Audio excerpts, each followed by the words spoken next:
When I was told, when I was in the law school, that this is a noble profession, my understanding is I am required to make sure that when I see that there is a need for justice and people are, their rights are being trampled or they have difficulty advancing their rights, I think my responsibility is to make sure that the opportunity for them to advance it is there.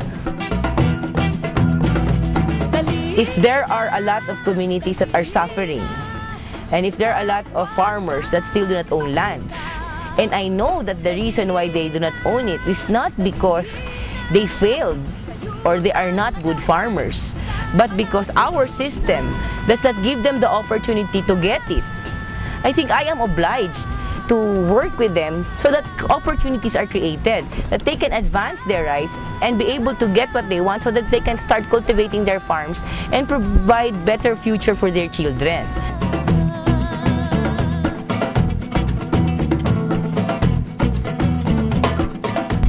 So for me, alternative lawyers are important because it teaches vulnerable groups to do things within the rule of law because they have knowledge of the law and knowledge of the system and the procedures, which is empowering, and try to do things within the bounds of the law and not take the law into their own hands.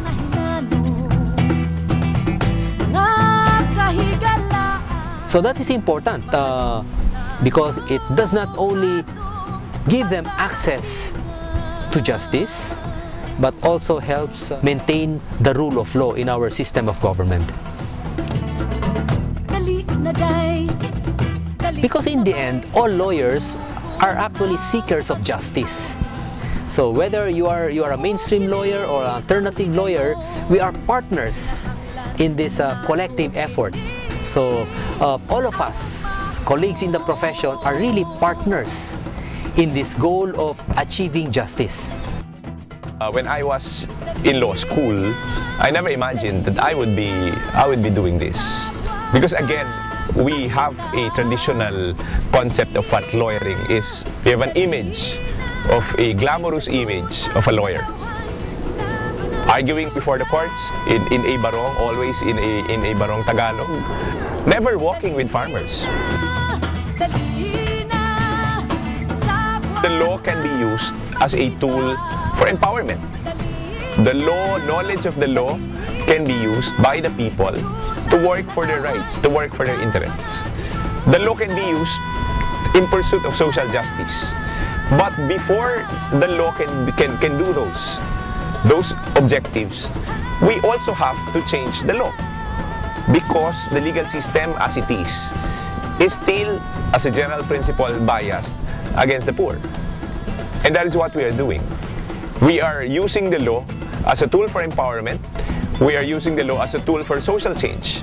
We are using the law as a means to seek social justice.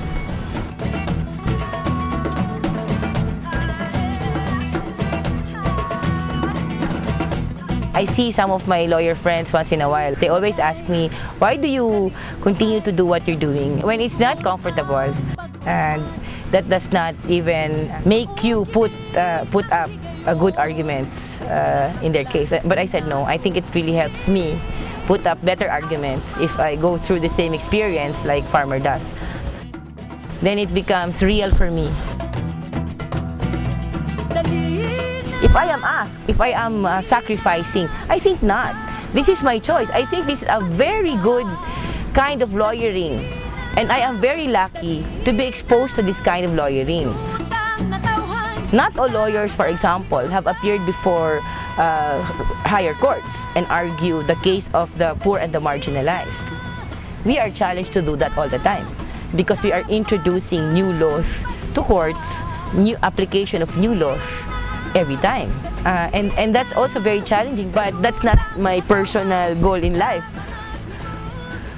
My goal in life is to make sure that the world I live in also becomes a good world for others.